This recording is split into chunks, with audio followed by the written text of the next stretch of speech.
Hello दोस्तों, क्या हालचाल। आई होप आप सब बढ़िया होगे। तो भाई आज के वीडियो में हम सीखने वाले हैं कि भाई जावा स्क्रिप्ट का यूज़ करके अगर आपने कोई टूल बनाया हुआ है या आपने कोई टूल वेबसाइट बनाई HTML CSS जावा स्क्रिप्ट का यूज़ करके, तो जो उसका मेन फंक्शनलिंग जो कोड होता है, जो डायनेमिक कोड होता है, वो आप जावा स्क्रिप्ट में ही करते हो। जैसे कि मान लो आपने एज कैलकुलेटर बनाया तो एज कैलकुलेशन का जो कोड होता है वो आप जावा स्क्रिप्ट में करते हो। पासवर्ड जनरेटर बनाया हुआ है तो उसका जो पासवर्ड जनरेट करने का जो कोड है, मेजर जो कोड है, वो आप जावा स्क्रिप्ट में करते हो।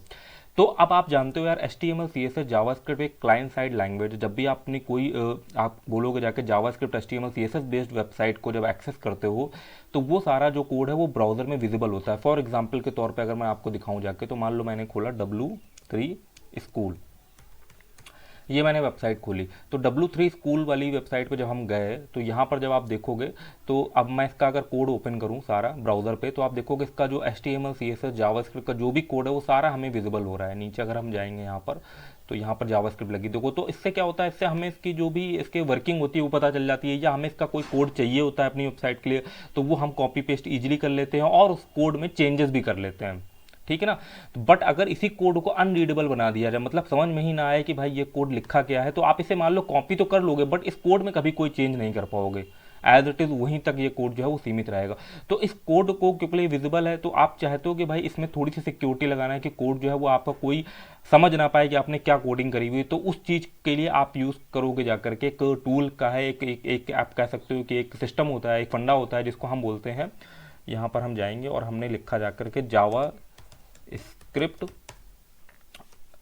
अगर मैंने यहाँ पे लिखा जाके जावास्क्रिप्ट ऑफस्केटर, ऐसे करके टूल का नाम होता है। थोड़ा सा कॉम्प्लिकेटेड है प्रोनाउंसिएशन में। और अगर आप यहाँ पे, मैं इसको हटाऊँ, ये टेक्निक क्या होती है इसके बारे में अगर आपको पढ़ना है, तो आप यहाँ जाओगे, केटर की जगह आप लिखो जाके केशन क्या होता है। तो आप जिसको ऐसे लिखोगे ना, तो आपको उसका मीनिंग विकिपीडिया मिल जाएगा। विकिपीडिया पे जब आप मीनिंग देखोगे तो आपको पता चलेगा कि अगर यहाँ पढ़ोगे, internet meaning of communicating by making of the message difficult to understand, मतलब किसी भी मैसेज को एक तरीके से उसको अलग अलग स्ट्रिंग में कन्वर्ट करके, अलग अलग पैरामीटर में कन्वर्ट करके थोड़ा डिफिकल्ट बना देते हैं उसको समझने के लिए। ठीक है ना। एक तरीके से आप कह सकते हो उसको इनक्रिप्ट कर देते हैं, जो कि नॉर्मल बंदे के लिए उसको समझ पाना थोड़ा मुश्किल हो जाता है। तो सेम इसी फंडे का यूज़ करके जो है वो टूल बनाया गया है जावा स्क्रिप्ट, जो हमने यहाँ पे लिखा था जावा स्क्रिप्ट ऑफस्केटर, इस तरीके का टूल बनाया। तो उसमें आपको टूल मिल जाएगा पहले नंबर पे, और हम यहाँ पे जाएंगे, ये आपको एक दूसरे नंबर पे भी यहाँ पर एक टूल ये मिल जाएगा इस जगह पर। तो ये दो वेबसाइट है जो मेरे को सही लगी।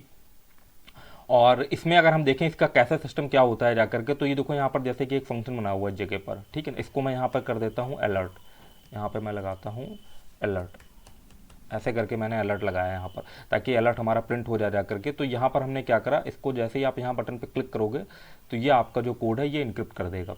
अब इसको अगर कोड को आपको देखना है, देखो छोटे से कोड को उसने कितना बड़ा इनक्रिप्ट करके बना दिया।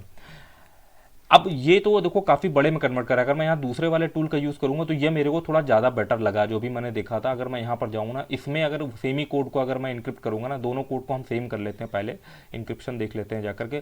पहले तो मैं इस कोड को भी रन करा के देख लो। जैसे मान लो इनक्रिप्ट होने के बाद आपको ये कोड मिला, तो अब आपको यही कोड अगर कॉपी पेस्ट करना है तो देखना है भाई ये कोड वर्क कैसे करेगा। तो आप यहाँ पर जाओगे जेएस फिडल वाली साइट पर, और यहाँ पर आपने यहाँ पर डाला, यहाँ पर आप नॉर्मली एग्जाम्पल या कोडिंग बनाने के लिए इसको यूज़ करते हो। तो यहाँ पर जब आप इसको रन कराओगे ना, तो आप देखोगे ये कोड जो है वो नॉर्मल कोड की तरीके ही वर्क कर रहा है। हेलो वर्ल्ड जो नॉर्मल कोड होता है उसकी तरीके ही कुछ ये जो है वो वर्क कर रहा है। अब यहाँ पर अगर हम जाएं दूसरे कोड पर, यहाँ पर मैं इसको हटा देता हूँ, यहाँ पर हमने लिखा जाके नॉर्मल अलर्ट। ये टूल जो है ये मेरे को काफ़ी अच्छा लगा, क्योंकि इसका जो इंक्रिप्शन करने के बाद जो सिंटैक्स बनते हैं वो ज़्यादा बेटर बन रहे हैं, और जो इंक्रिप्टेड कोड बनता है वो भी बहुत छोटा रहता है।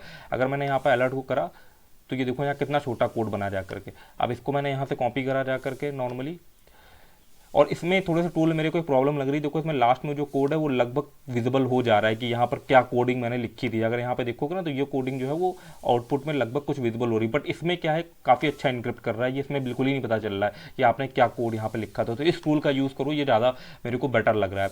तो यहाँ पर हमने जो इनक्रिप्टेड कोड था इसको हम मान लो यहाँ पे ऐसे करके कॉपी करते हैं, और हम चलते हैं जेएस फिडल में, और यहाँ पर हमने इसको यहाँ पे करा पेस्ट।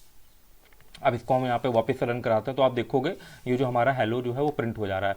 अब ये जो हमारा जो बाय डिफॉल्ट यहाँ पे कोड लिख के आ रहा था, हम इसको पूरा यहाँ से कॉपी करके देखते हैं। ठीक है ना, कि ये कितने कम में कन्वर्ट करता है। ये वाला जो टूल है ये बेटर लग रहा है। यहाँ पे आप जाओगे, ये करोगे यहाँ पे क्लिक इस तरीके से, तो आपका देखो ये कितना, तो ये जो टूल है ये काफ़ी बेटर लग रहा है। यहाँ पर भी काफ़ी कुछ चीज़ें थोड़ी हद तक विजुअली हो रही हैं एक तरीके से देखोगे, बट ये नहीं पता चल रहा है कि एग्जैक्टली में जो आपका लिखने का जो स्ट्रिंग होती है उस स्ट्रिंग को ये कहीं ना कहीं कन्वर्ट कर रहा है जाकर, मतलब एक तरीके से कॉम्प्लिकेटेड बना रहा है। दोनों ही टूल कॉम्प्लिकेटेड बना रहे हैं, वो इतना आसान नहीं रहेगा, नॉर्मल नहीं रहेगा कि भाई क्या सिक्वेंसिंग थी, कहीं स्ट्रिंग के बीच में वो जो है वो पैटर्न को ऐड कर दे रहा जो आपका एक्चुअली यहाँ पर कोड था।